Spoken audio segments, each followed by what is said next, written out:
Isu pasal RUU Ciptaker, penghilangan upah minimum, hilangnya pesangon, penggunaan outsourcing secara bebas, pekerja kontrak seumur hidup, PHK tanpa persetujuan, TKA yang dibebaskan bekerja, dan penghapusan izin cuti.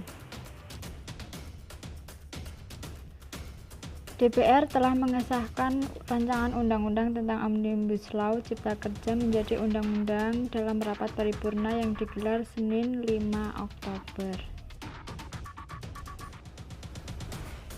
Usai disahkannya Undang-Undang Cipta Kerja, Menteri Koordinator Bidang Perekonomian Airlangga Hartarto mengungkapkan banyak informasi hoaks yang menyangkut balai tersebut. Kami akan menjelaskan isu yang beredar agar masyarakat yang belum sempat membaca undang-undang secara lengkap setidaknya mendapatkan pemahaman mengenai isi klaster dalam undang-undang dan juga tidak mudah percaya dengan hoaks yang sudah beredar di masyarakat terkait Undang-Undang Cipta Kerja, kata Airlangga dalam video conference Jakarta, Rabu 7 Oktober 2020. Airlangga membantah mengenai isu upah minimum yang dihapuskan. Menurut dia, upah minimum tetap ada dengan mempertimbangkan pertumbuhan ekonomi dan inflasi. Maka upah tidak akan turun. Undang-Undang Cipta Kerja mengatur upah pekerja harus lebih tinggi dari upah minimum, jelasnya. Isu selanjutnya yang diluruskan Airlangga adalah para pekerja mendapatkan kepastian pembayaran pesangon dan mendapat jaminan kehilangan pekerjaan atau JKP. Selain itu, Airlangga mengatakan Undang-Undang Cipta Kerja mengatur agar pekerja yang terkena PHK mendapatkan manfaat lain berupa upskilling serta akses pada kesempatan kerja yang baru. Terkait waktu kerja yang eksploitatif, dapat kami sampaikan bahwa dalam Undang-Undang Cipta Kerja, pengaturan mengenai waktu kerja, istirahat jam kerja, dan istirahat minggu tetap seperti Undang-Undang lama di pasal 77 dan 79, katanya. Mengenai isu hak cuti haid dan cuti melahirkan dihapus, kami tegaskan bahwa pengusaha wajib memberikan cuti dan waktu istirahat, waktu ibadah, cuti haid, cuti melahirkan, waktu menyusui.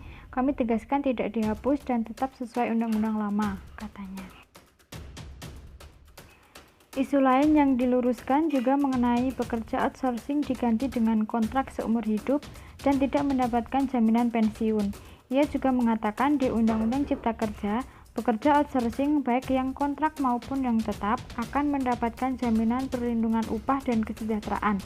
Ia juga menyebutkan hak pekerja juga harus tetap dilindungi apabila terjadi pergantian perusahaan outsourcing seperti diatur dalam pasal 66. Terkait isu TKA bebas masuk ke Indonesia, maka kami tegaskan bahwa dalam Undang-Undang Cipta Kerja diatur tenaga kerja asing yang dapat bekerja di Indonesia hanya untuk jabatan tertentu, waktu tertentu, dan harus punya kompetensi tertentu.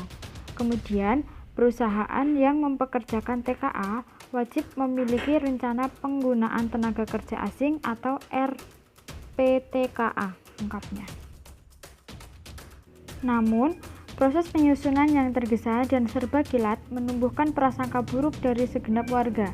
Transparansi dan akuntabilitas yang diabaikan tercermin dari ragam draft yang tak jelas.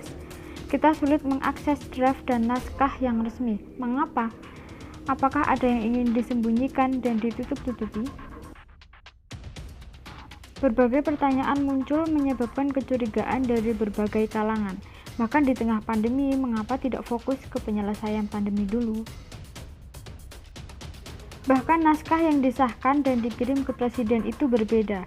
Naskah 812 halaman yang diserahkan ke Presiden dan 905 yang disahkan di rapat paripurna. Apakah yang berbeda dari kedua naskah tersebut? Secara substansi tidak boleh dirubah apa yang sudah disahkan, namun kenyataannya memang ada yang dirubah. Dikutip dari Narasi TV, inilah pasal-pasal yang berubah dari naskah 905 halaman dan naskah 812 halaman.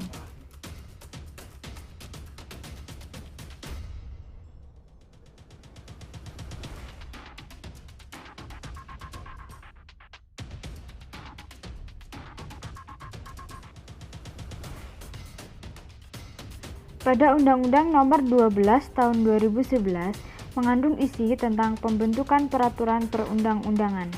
Pada pasal 72 ada kesempatan 7 hari untuk merubah, namun hanya penyesuaian teknis agar sesuai dengan format lembaran negara untuk dikirim ke Presiden. Bagaimana tidak menimbulkan kontra dari masyarakat jika teknik pembuatan dan pengesahannya saja tidak ada transparansi dari DPR? Bukan salah masyarakat juga jika menolak rancangan Undang-Undang Cipta Kerja ini karena dilakukan secara tergesa-gesa.